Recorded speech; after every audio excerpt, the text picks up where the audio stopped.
Selamat jumpa pada perkuliahan coaching dan konseling kerja.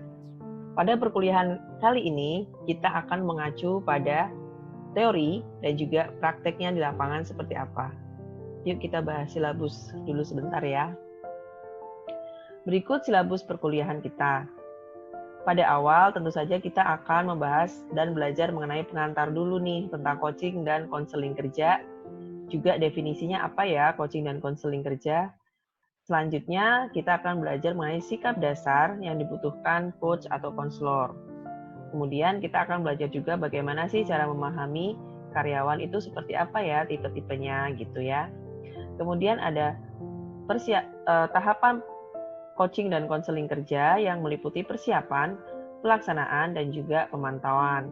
Selanjutnya kita akan belajar mengenai teori psikologi komunikasi, humanistik coaching dan konseling, kognitif behavioral coaching dan konseling, juga positif psikologi dalam coaching dan konseling. Jadi teori ini yang akan kita butuhkan dalam agenda atau program coaching dan konseling, pengimplementasiannya terhadap mengkomunikasikannya dengan klien atau karyawan.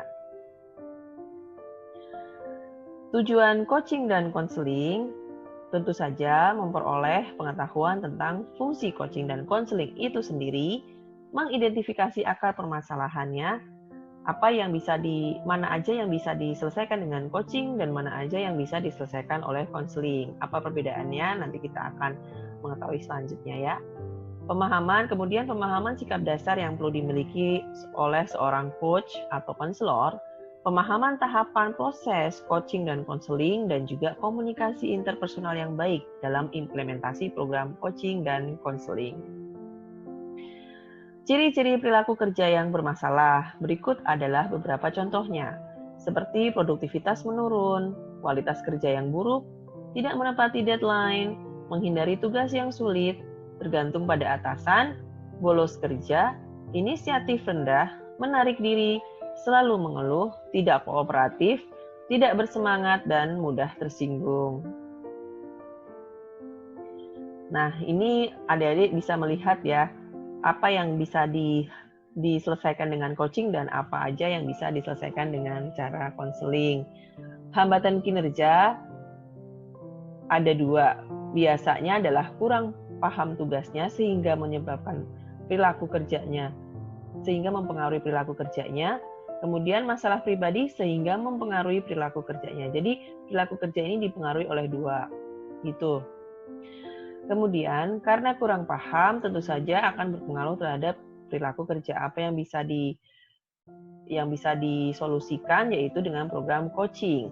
Sedangkan konseling ini awalnya dari masalah pribadi, kemudian yang akan mempengaruhi perilaku kerjanya dan diselesaikan dengan konseling. Jadi, coaching maupun konseling merupakan proses yang akan membantu karyawan untuk mencapai kinerja yang optimal. Semua kegiatan coaching dan konseling adalah proses komunikasi interpersonal yang bersifat antar pribadi, bertatap muka, dan timbal balik. Jadi, karena saat ini kita sedang ada isu COVID-19, sehingga semuanya dilakukan based on WFH atau work from home, jadi bisa dilakukan telekonseling. Coaching, definisi coaching sendiri adalah proses membantu karyawan untuk mengaktualisasi potensi mereka dalam bekerja agar mencapai kinerja yang optimal. Proses mengembangkan pengetahuan dan keterampilan kerja karyawan dalam rangka meningkatkan kinerjanya. Tujuannya adalah mengatasi masalah kinerja karyawan karena kurangnya pengetahuan dan keterampilan.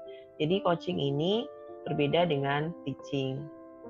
Sedangkan konseling definisinya adalah proses interaksi yang bertujuan untuk membantu karyawan dalam menggali, mengungkapkan, dan menerima perasaan pada dirinya, memperoleh pengertian yang lebih jelas mengenai kondisi psikologis dirinya atau self-insight, antara lain tentang prinsip hidup, harapan, dan sebagainya. Mengatasi persoalan secara efektif dengan memanfaatkan apa yang dimilikinya.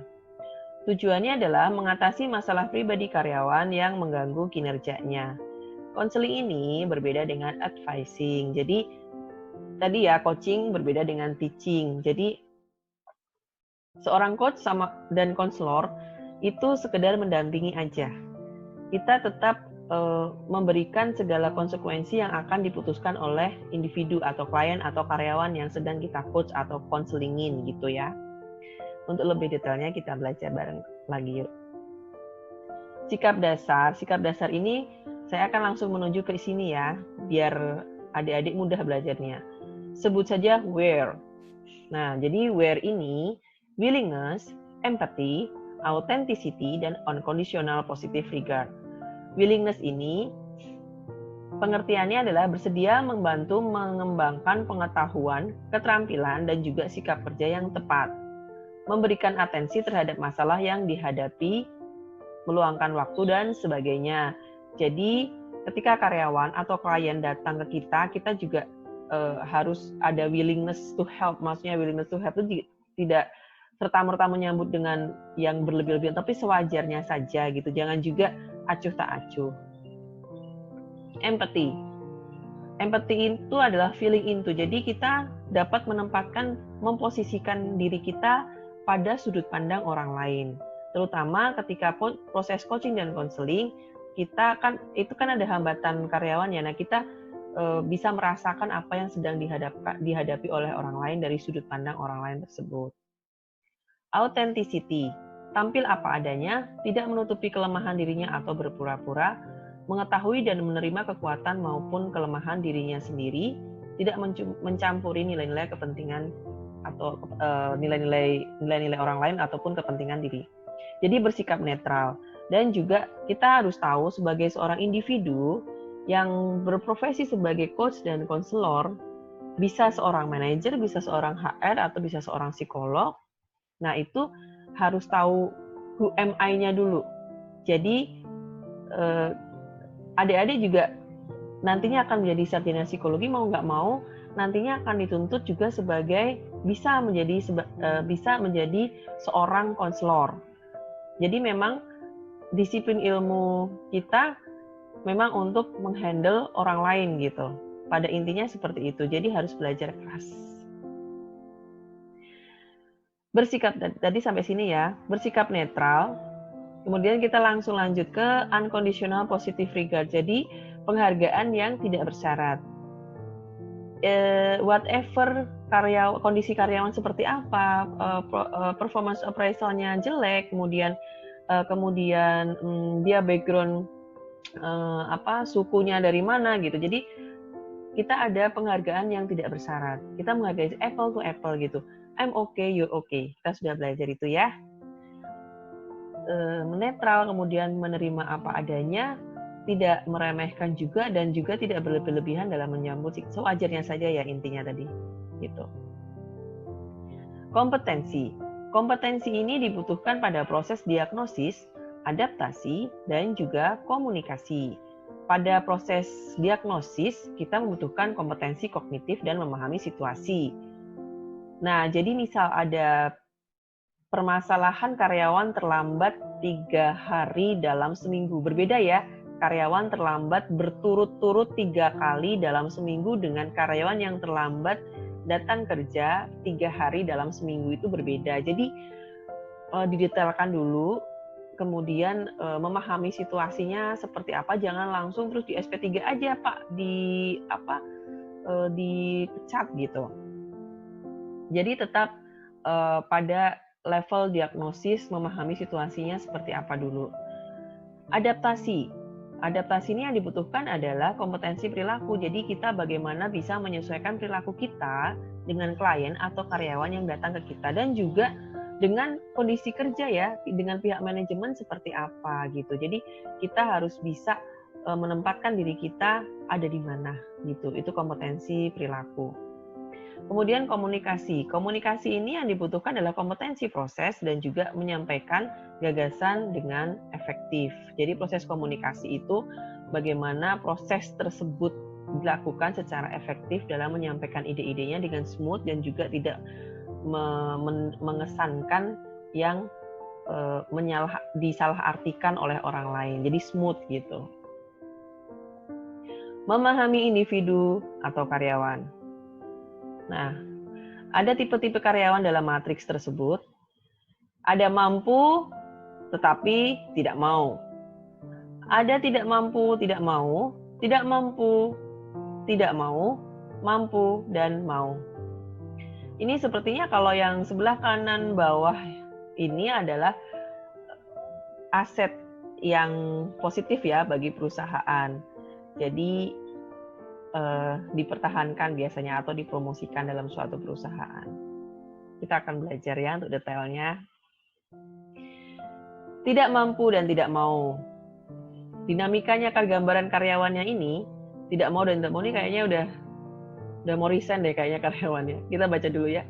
Tidak dapat mengerjakan tugas sesuai dengan apa yang diharapkan, merasa terancam atau takut terhadap tugas, bingung harus mengerjakan apa, menunda-nunda pekerjaan, tidak menyelesaikan tugas, sering bertanya tentang tugas yang diterima, menghindari pemberian tugas, defensif dan tidak merasa nyaman, frustrasi, sering mengeluh, hanya bekerja seperti yang diperintahkan, serta takut gagal.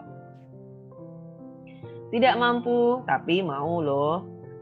Menunjukkan kemauan, belum punya pengalaman pada tugas tersebut, memberikan jawaban dangkal terhadap pertanyaan yang diajukan, menunjukkan semangat kerja, menunjukkan minat dan responsif, bersedia menerima masukan, menyimak dengan sesama, antusias mau menerima tugas, mencari kejelasan, bertindak cepat.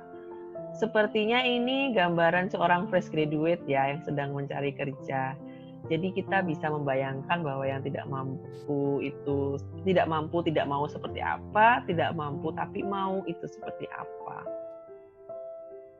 Mampu dan tidak mau menunjukkan adanya pengetahuan dan kemampuan, meragukan kemampuannya diri sendiri, enggan menyelesaikan suatu masalah atau meneruskan tindak lanjut tugas, enggan bekerja sendiri, sering meminta umpan balik, bekerja tidak sepenuh hati, merasa terlalu banyak dibebani kewajiban dan tugas, mencari reinforcement, meminta atasan untuk tetap terlibat dalam penyelesaian tugas. Nah, berarti ini gambarannya adalah dia anaknya pinter, karyawannya pinter, tapi sepertinya agak acuh tak acuh ya, agak cuek gitu. Mampu dan mau.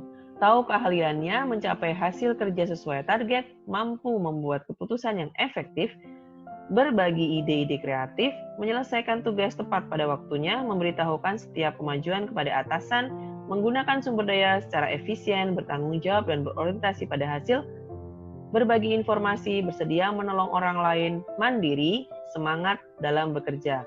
Nah, ini yang saya katakan tadi ya, sepertinya ini aset yang positif bagi perusahaan karena pasti dia akan dipertahankan dalam perusahaan. Kalau tidak dikasih reward yang besar, pasti akan dipromosikan gitu. Maka dari itu mulai belajar dari sekarang jika ingin menjadi aset perusahaan yang baik. Ya. How to deal? Bagaimana menghandle atau menangani tipe-tipe karyawan tadi yang sudah disebutkan?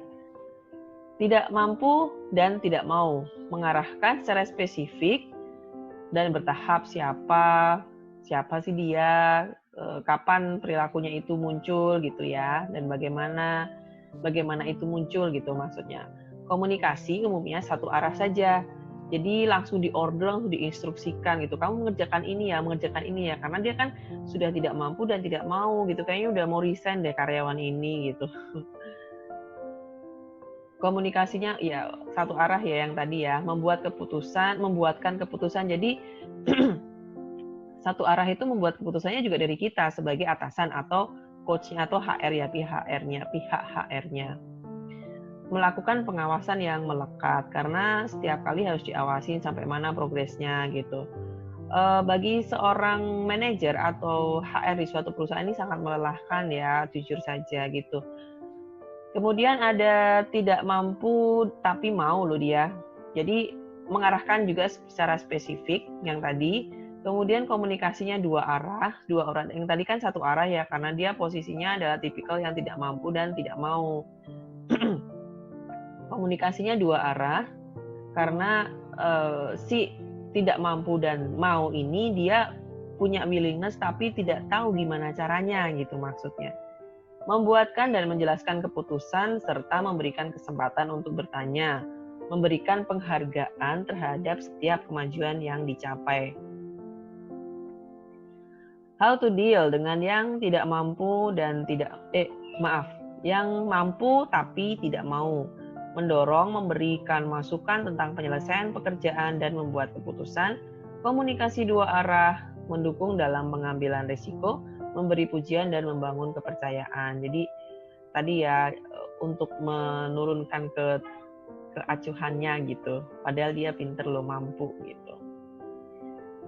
Kemudian yang mampu dan mau. Nah, ini kalau dari pihak perusahaan ini seneng banget nih perusahaan dapat yang seperti ini. Mendelegasikan, ya udahlah tinggal delegasikan aja tugas-tugasnya, memberi kesempatan dalam mengambil keputusan, berinovasi dan membantu rekan kerja, pemantauan dari jauh dan sikap siap membantu. Maksudnya ini adalah tetap dipantau oleh manajer atau HR-nya atau coach-nya atau konselornya, tapi juga siap membantu ketika dia ada problem gitu ya. Memberikan penghargaan setiap hasil kerja. Berikutnya adalah tahapan coaching dan konseling. Tahapannya meliputi persiapan, kemudian pelaksanaan, dan juga pemantauan. Apa saja detailnya? Kita belajar bareng-bareng ya. Persiapan. Persiapan ini meliputi data. Sasaran kerja, data ini bisa sasaran kerja, plan of action, data pendukung lainnya.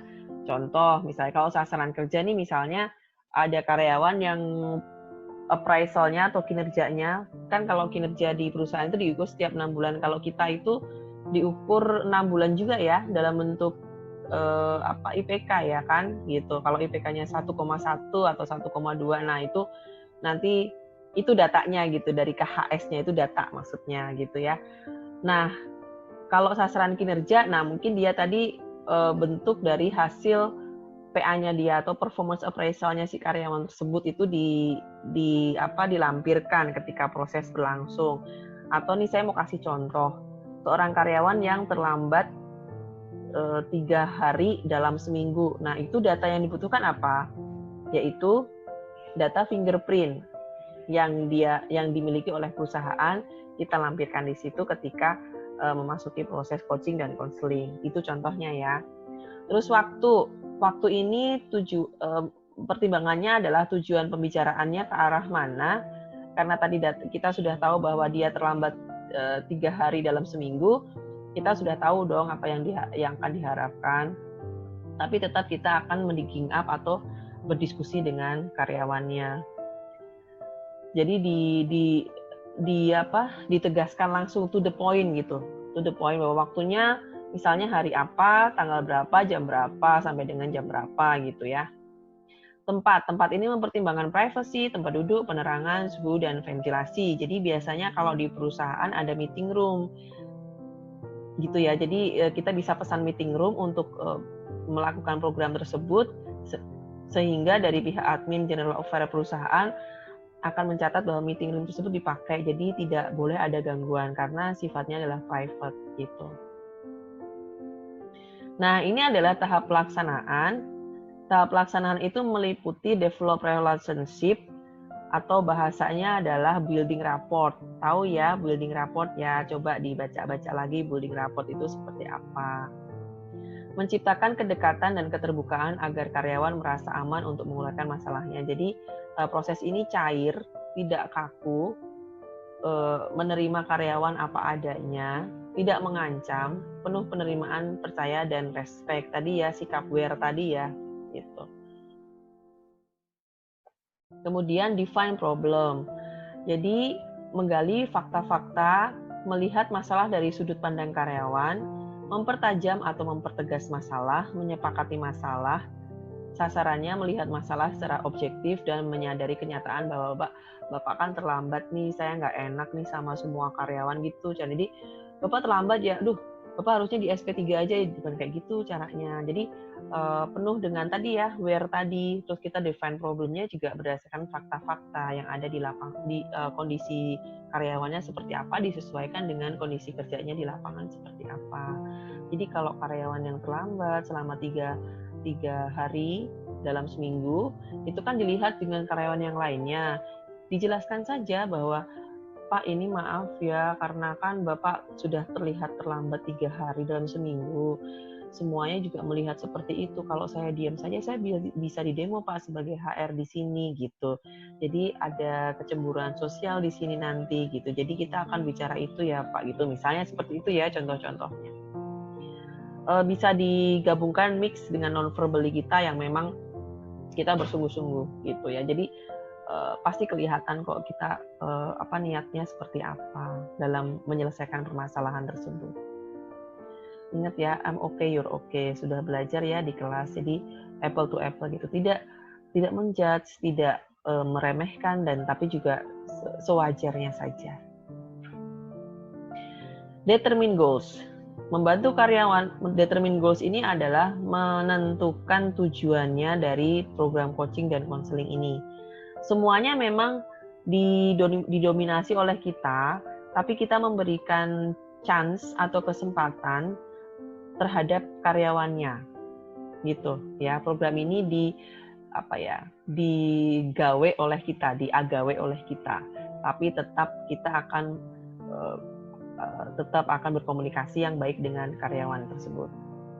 Determine goals, membuat karyawan menentukan tujuan, apa yang ingin diubah dan apa yang dapat diselesaikan. Upayakan sasaran ditentukan oleh si karyawan atau konseli. Sebagai konselor membimbing jadi kita sesuai batasan ya. Jadi kita hanya mendampingi saja gitu. Decide plan of action. Merumuskan sasaran dalam bentuk rencana kerja yang spesifik dan realistis untuk dilaksanakan, disesuaikan dengan nilai, rencana diri, dan waktu karyawan. Smart. Ini pakai SMART ya. SMART itu kepanjangannya adalah specific, measurable, achievable, relevant, dan time bound. Jadi ada waktunya gitu. Nanti kita akan time bound ini nanti kita akan masuk ke pemantauannya seperti apa. Develop commitment. Menetapkan komitmen antara atasan dan bawahan, tujuannya apa yang akan dicapai, dan juga plan of action. Jadi setelah kita melakukan konseling dan coaching dengan seorang karyawan yang terlambat 3 hari dalam seminggu, kemudian kita menggunakan sikap WIR tadi ya, persiapannya, kemudian misalnya tadi waktunya, datanya apa aja yang dibutuhkan, kemudian waktunya kapan, kemudian apa yang akan dicapai. Nah itu nanti dituliskan pada develop commitment. Jadi Bapak seperti ini ya, kenapa Bapak terlambat gitu. Pemantauan. Nah, ini memantau sejauh mana rencana yang telah dibuat bersama. Jadi rencana itu tadi yang plan of action dibuat secara bersama. HR kita sudah menuliskan dan kita mengulangi lagi informasi di depan klien atau karyawan tersebut. Jadi memang dipastikan benar-benar akan dilaksanakan. Keep record, jadi dicatat, membawa buku catatan, kemudian membawa recorder boleh, nggak masalah, atas izin klien atau karyawannya ya. Ya kita lihat-lihat lah, terus langsung Pak saya rekam ya gitu, janganlah. Maksudnya dikomunikasikan dengan baik dan smooth gitu. Jadi sehingga tidak menimbulkan salah paham. Feedback, memberikan feedback. Jadi misal kita sudah menyelesaikan program coaching dan konseling dengan satu karyawan yang terlambat kerja tadi ya selama 3 hari dalam seminggu, terus kemudian dia ternyata anaknya sakit, terus setelah dilakukan program coaching dan konseling minggu depannya kita melakukan pendekatan dong. Jadi Pak gimana, anaknya udah sehat apa belum gitu, sekedar istilahnya ya tadi ya raport ya, kalau bahasa Indonesianya adalah basa basi gitu ya. Nah ini yang tadi saya contohkan. Jadi contohnya adalah kasus Fulan adalah seorang karyawan PT XYZ yang beberapa kali terlambat kerja. Coaching dan konseling ya programnya. Boleh coaching, boleh konseling. Jadi ada beberapa hal yang masuk di coaching, ada beberapa hal yang masuk di konseling. Kalau coachingnya kemungkinan pada suatu hal yang berhubungan dengan manajemen waktu misalnya kayak gitu. Dia tidak tahu harus membagi waktu seperti apa gitu nanti. Nah itu jadi coaching dan konseling itu suatu yang tidak bisa dipisahkan juga, tapi ya bisa dipisahkan tergantung si kita bagaimana melihatnya, kondisi si karyawan dan permasalahan tersebut tadi ya, kompetensi yang dibutuhkan tadi yang di slide berikutnya diingat-ingat lagi, dipahami betul. Nah Berikut persiapan data bukti fingerprint. Waktu Jumat 3 November tahun bla bla bla pukul 10.30. Ini bisa juga ditambahin sampai dengan pukul berapa. Jadi tidak terlalu kelamaan juga di ruang meeting tersebut ya. Jadi tidak melebar gitu. Jadi langsung straight to the point tapi meaningful gitu, bermakna gitu bagi kedua belah pihak, baik bagi konselor maupun juga bagi si klien gitu. Tempat meeting room ya. Pelaksanaan develop relationship. Tadi kan ada tahapannya develop relationship, mempersilahkan Fulan masuk ke dalam ruangan meeting room, bertanya kabarnya, berkomunikasi dengan nyaman. Tahu ya maksudnya nyaman itu seperti apa? Tadi kembali lagi ke building rapport ya. Define problem. Fulan terlambat kerja seminggu 3 kali. Fulan pada minggu ini terlambat kerja karena anaknya sakit dan tidak ada yang menungguinya maksudnya. Nah, jadi setelah dilakukan digging up itu mendalami lagi. Nah, pada step yang define problem tadi mendalami lagi, oh ternyata anaknya sakit ya Pak ya. Oh ya gitu. Iya sih Pak, memang saya tahu gitu. Kondisi Bapak, paham sekali gitu. Misalnya seperti itu. Kita harus bisa memahami dong gimana kondisinya karyawan tadi ya, empati tadi ya. Kita harus tahu, bisa memposisikan pada sudut pandang karyawan. Determine goals. Setelah kita mendiskusikan define problem tadi dengan karyawan, kemudian mendiskusikan solusi dengan si Fulan.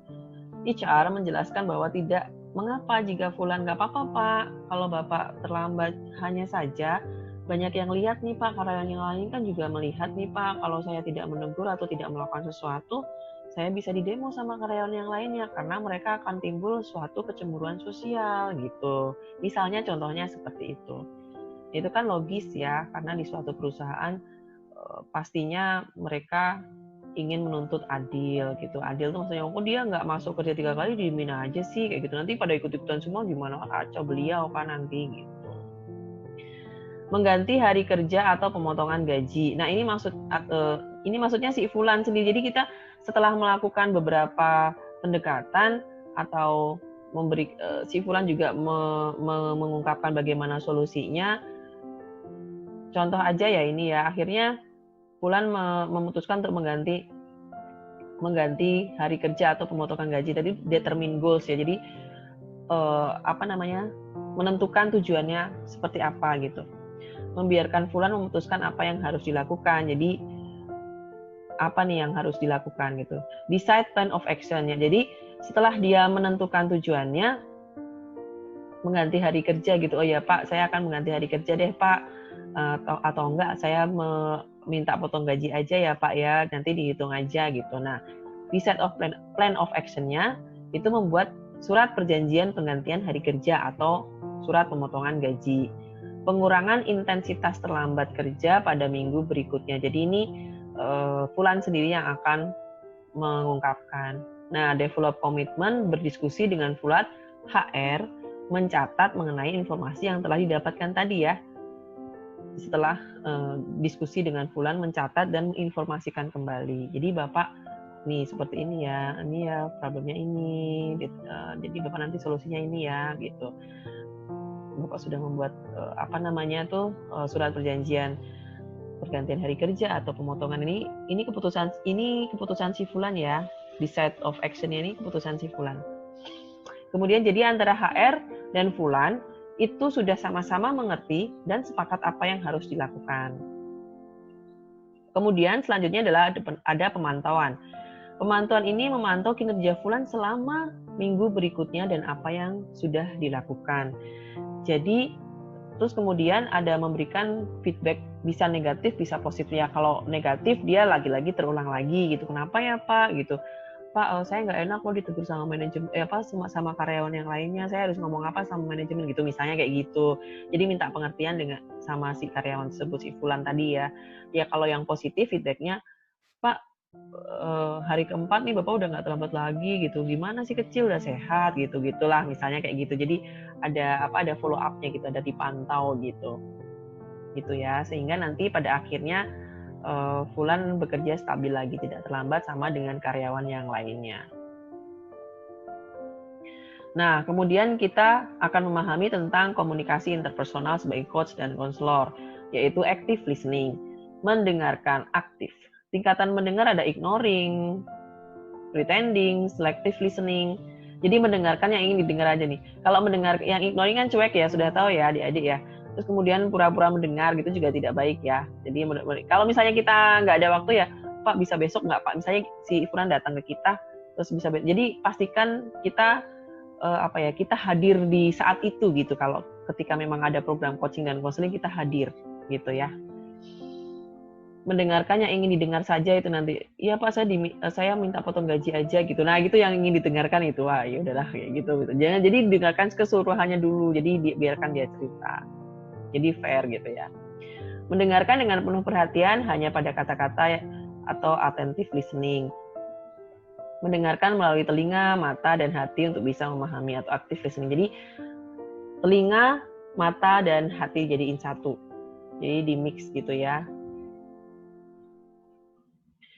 Mendengarkan usaha untuk memahami apa yang ada di balik ungkapan verbal dan nonverbal yang disampaikan oleh seseorang. Jadi tadi ya, telinga, mata, dan hati dijadikan mix satu dalam memahami apa yang ada pada karyawan verbally maupun non-verbally. Kita bisa lihat kan sikap secara non-verbal gitu.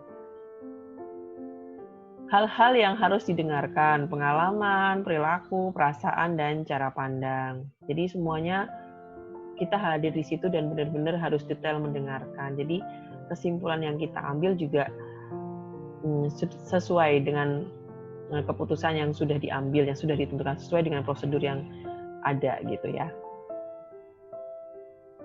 Manfaat ini adalah membangun, apa maksudnya manfaat ini adalah manfaat dari program coaching dan konseling yang tadi yang sudah kita lakukan ya. Kita sudah berdiskusi dengan Fulan pada program coaching dan konseling karena dia terlambat 3 hari dalam seminggu.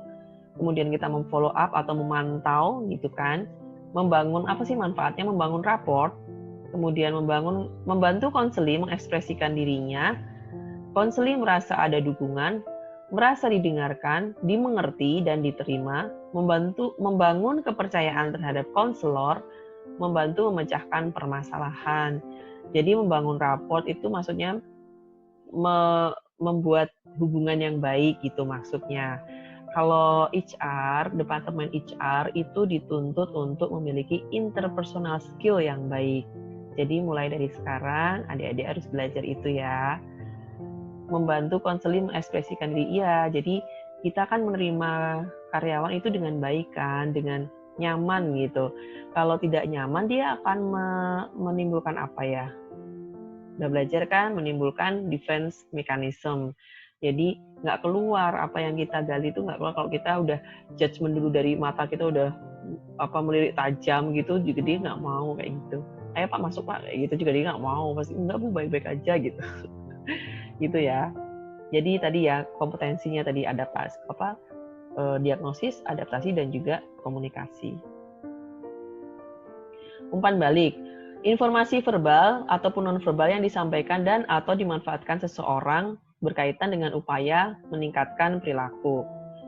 Dalam coaching dan konseling, umpan balik berguna untuk menyampaikan masukan mengenai perilaku dan hasil kerja karyawan atau bawahan agar tetap mengarah pada tujuan atau pencapaian target perusahaan organisasi.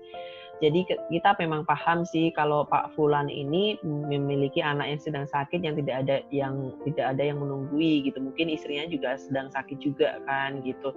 Jadi tetap kita menghormati dan menghargai dari sudut pandang karyawan, tapi juga kita kan juga pasti akan ditanyakan kan sama karyawan lain dan juga pihak manajemen kalau sampai mendengar si Fulan terlambat dia kan, terus gimana itu gitu, ini kan karyawan kayak gitu kan, mesti ada suatu hal yang kita harus hadapi gitu dengan seperti itu dan diselesaikan dengan baik dan fair gitu, menimbangkan si karyawan tapi juga menimbangkan dari segi perusahaan.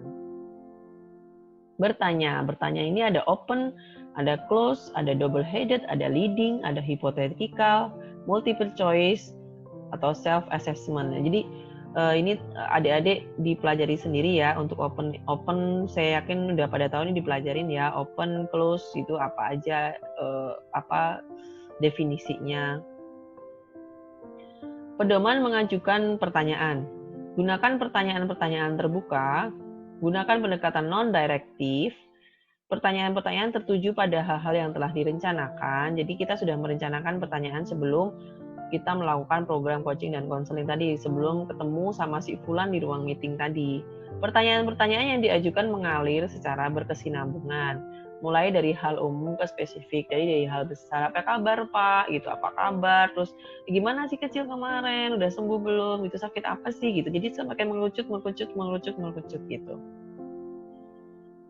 Probing atau teknik corong. Nah, berikan pertanyaan umum, ajukan pertanyaan yang spesifik, lakukan probing, ajukan pertanyaan yang sangat spesifik. Jadi semakin dari atas yang tadi ya saya sampaikan. Jadi ini tekniknya corong. Jadi tanya kabarnya, terus gimana anaknya, terus bagaimana, Pak, kemarin 4 hari udah masuk ya Pak, udah sehat nih gitu. Misalnya kayak gitu. Teknik probing yang lain. Tanda perhatian, ya, oh ya gitu ya.